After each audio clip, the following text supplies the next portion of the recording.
The warning. No one heeded. The chamber of the Galactic Council was a cathedral of light and silence, carved from crystallized starlight over millennia. Representatives from 47 species sat in concentric rings, their forms as varied as the stars themselves, some gaseous and shimmering, others scaled or chitinous, a few existing as pure energy contained within magnetic fields. At the center, on a raised platform that seemed to float on nothing, stood the Vorathine elders. They were old. Not old in the way planets were old or even stars. The Vorathine had watched the galaxy spin through 100 million cycles of birth and death. They had seen species rise from the cosmic dust, build wonders that defied physics itself, and then vanish into the void of forgotten history.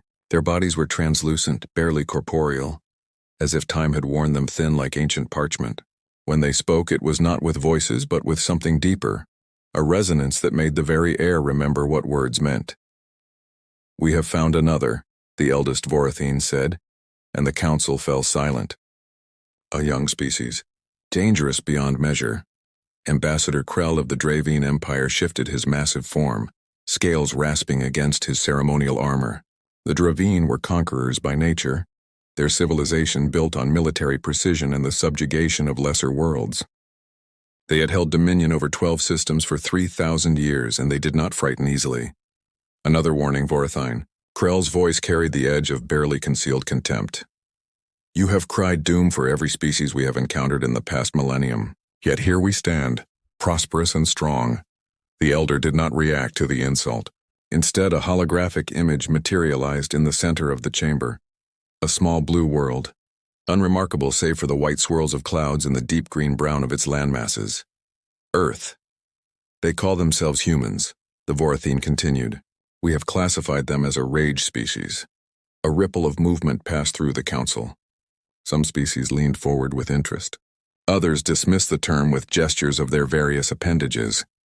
The classification was ancient, rarely invoked, and even more rarely proven accurate. Rage species are characterized by specific traits, the elder explained, their form pulsing with a soft, warning light. They possess extreme social bonding, forming connections not just with their genetic kin but with abstract concepts, nations, ideals, strangers they have never met. They demonstrate unprecedented adaptability, rewriting their own nature to survive impossible conditions. Most critically, when threatened with extinction, they do not surrender or flee. They transform. They weaponize every aspect of their existence. They become a force that consumes all opposition regardless of cost. Krell laughed, a sound like grinding stone. "You speak of primitives who have barely left their own star system. They fight among themselves with chemical explosives and metal projectiles. Their ships cannot even achieve faster than light travel without stolen technology. You would have us fear children playing with fire? We have seen species like yours before, Dravine," the Vorathine said quietly. "Strong, certain, ancient beyond the human's comprehension. And we have watched those species vanish because they could not recognize danger until it had already consumed them. Then you have grown senile with age." Krell rose, his massive frame casting a shadow across half the chamber. "The Dravine Empire will expand into human territory as planned. Their worlds lie along critical trade routes. They possess resources we require, and they lack the strength to resist our claim. This council has no authority to prevent sovereign expansion." Other council members murmured agreement. The humans were an oddity, yes. They had developed space travel remarkably quickly for such a violent, fractured species. But they were divided into hundreds of competing nations, constantly warring among themselves over borders, resources, and ancient grudges. They would fall like all the others had fallen. The Vorathine elder remained motionless as the council voted. The decision was nearly unanimous. Human space would be open to colonization. The Dravine Empire would lead the expansion, as was their right as one of the council's founding species. As the chamber began to empty, the elder spoke once more, though only those nearest could hear. "We have kept the ancient records," they whispered, "of the species that came before, the ones who thought themselves invincible. Do you know what they all shared in common?" No one answered.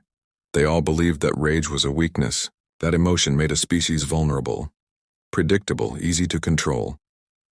The Vorathine's form flickered like a dying star.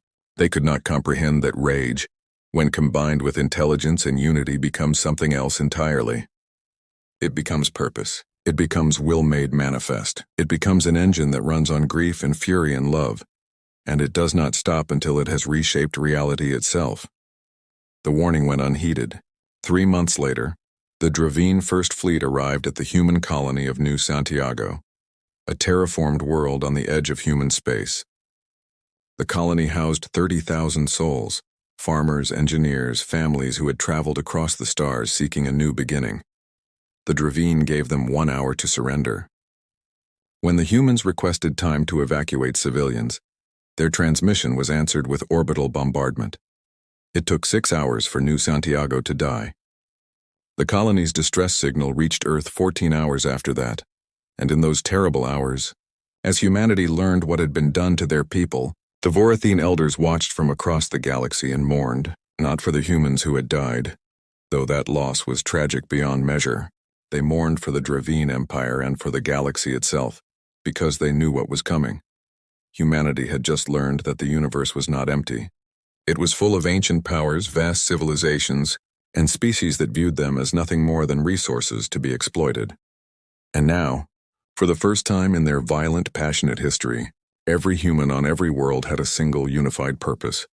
The Vorathene had tried to warn them all, but no one ever listened to the old, not until it was far, far too late. What they unleashed. The first rule of warfare across the galactic community was simple. Conquered species either submitted or died. There was no third option. The strong took what they needed from the weak, and the weak learned to accept their place in the cosmic order. This had been true for 10 million years. Humanity rewrote the rule in blood. The news of New Santiago reached Earth's united colonies. Assembly during what historians would later call the most important session in human history. Representatives from every nation, every orbital habitat, every deep space mining operation crammed into the assembly hall in Geneva. For once, the ancient grudges fell silent. The territorial disputes that had defined human politics for centuries became irrelevant in the face of a single, terrible truth. They were not alone in the universe. And they had just learned that the universe was hostile. General Sarah Chen of the Earth Defense Coalition stood before the assembly, her uniform still bearing the dust from the search and rescue operation she'd been commanding before being recalled. On the screen behind her, satellite imagery showed New Santiago's final moments. Cities turned to glass, forest burning, the atmosphere itself torn away by weapons that humanity barely understood. 30,000, she said, her voice steady despite the rage that burned behind her eyes. 30,000 men, women, and children. The Dravine gave them 1 hour. They asked for time to evacuate. The response was annihilation. The assembly hall erupted, not in panic, but in a sound that no alien species would have recognized. It was grief transmuted into fury, horror crystallized into purpose. It was the sound of a species realizing that their children were not safe among the stars. Ambassador Torres from the Mars Collective rose. We've been fractured for too long. We've spent centuries fighting over borders drawn on Earth while the universe watched and waited. No more. I move that we establish a unified human government with a single mandate: survival. The vote was unanimous. Within 72 hours, the Terran Coalition was born. Every spacefaring nation contributed their fleets, their scientists, their manufacturing capacity. Borders dissolved overnight as humanity recognized a truth older than civilization itself. When the tribe is threatened, the tribe becomes one. But fleets and governments were not enough. The Dravine Empire commanded 12 star systems, had fought wars for millennia, possessed technology refined over eons. Earth's entire military consisted of patrol craft, designed to intercept asteroids and settle territorial disputes between orbital stations. They had no warships, no weapons capable of penetrating advanced shielding, no experience fighting anything beyond themselves. What they had instead was 3 billion years of evolutionary pressure that had honed them into the most adaptable species their planet had ever produced. And they had rage.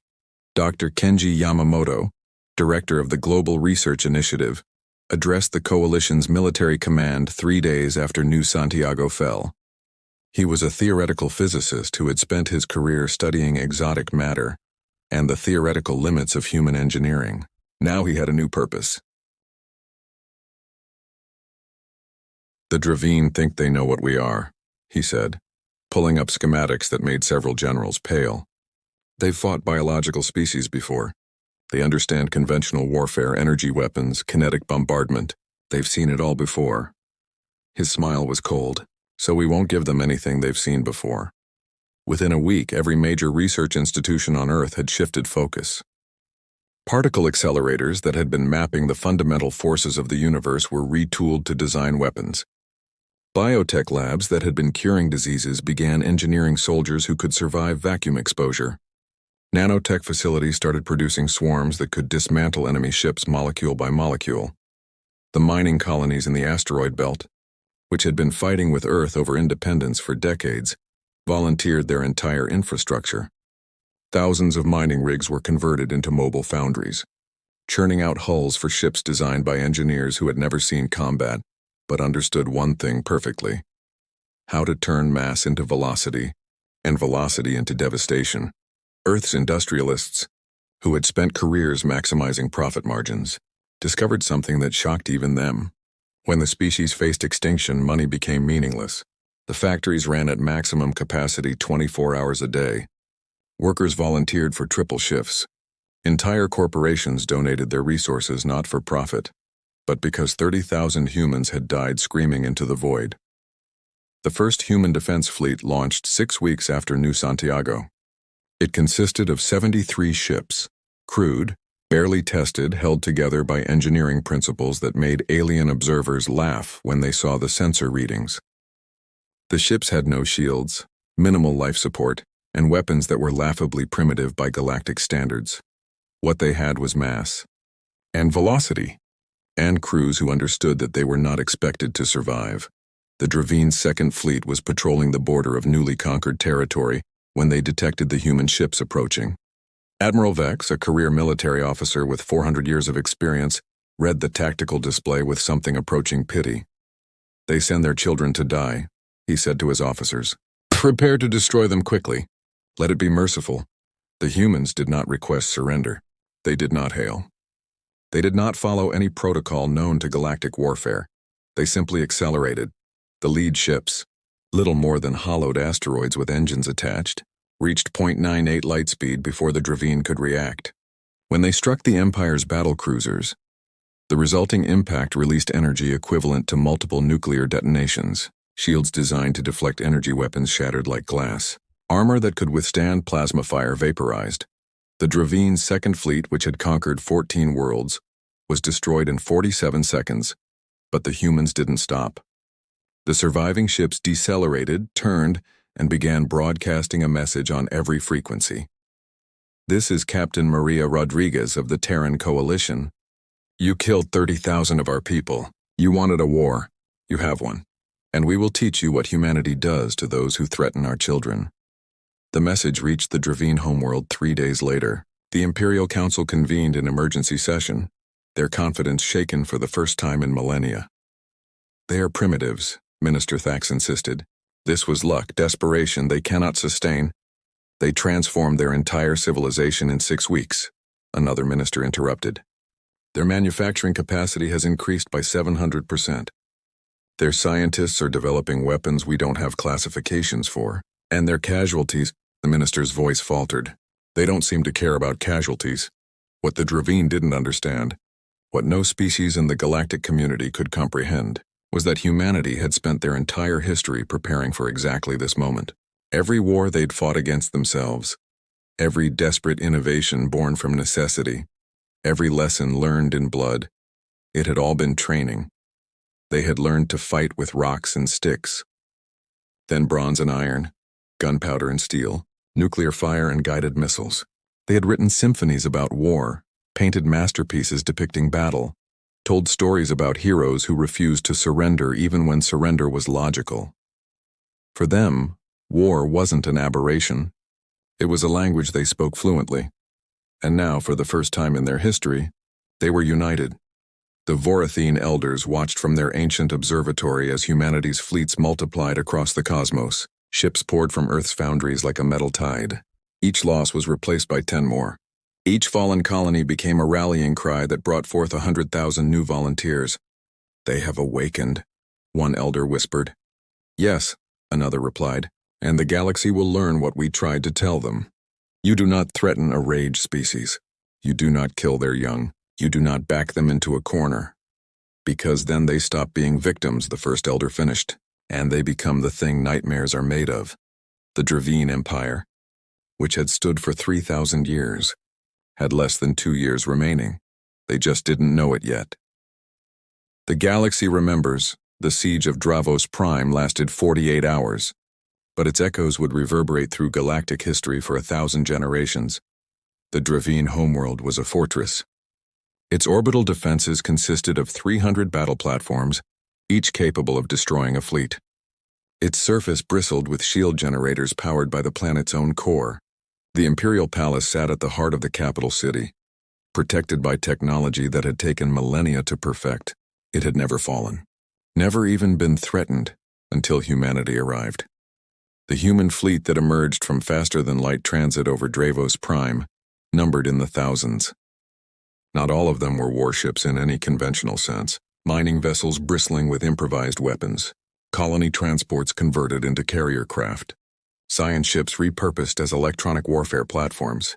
They came in a wave that blotted out the stars, and they came with a purpose that had been forged in the fires of New Santiago. Admiral Chen, now promoted to Supreme Commander of Human Forces, stood on the bridge of the flagship Remembrance. Behind her, a memorial wall displayed 30,000 names, every person who had died in the colony. She touched one name gently, Sarah Martinez, age 7.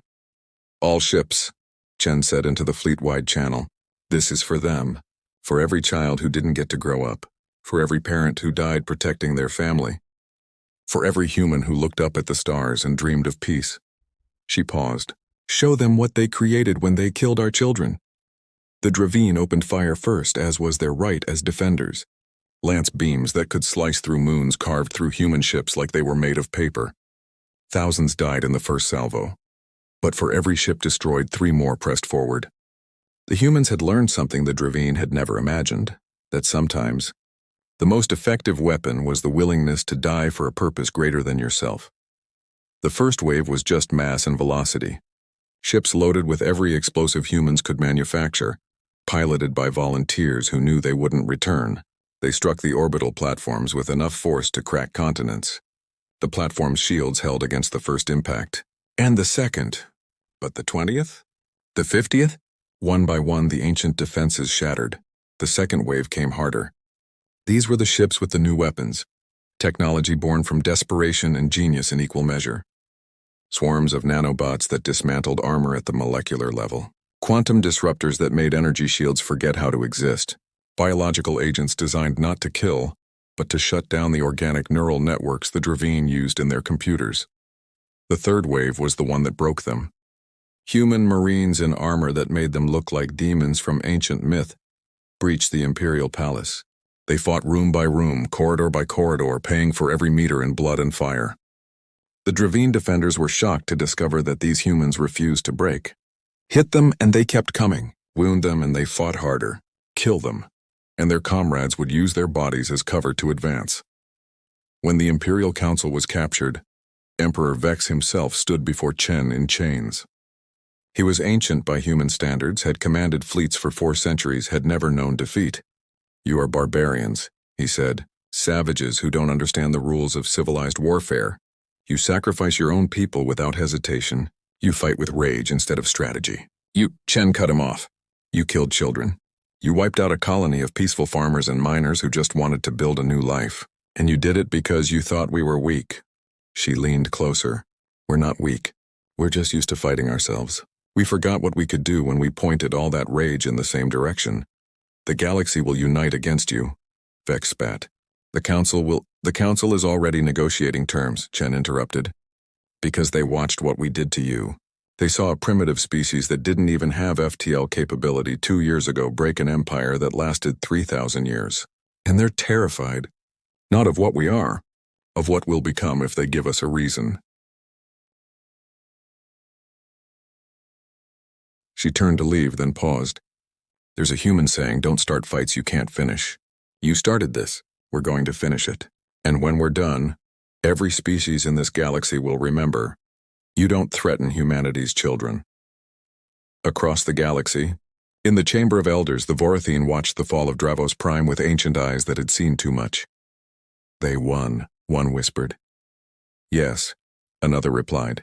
But at what cost? Millions dead.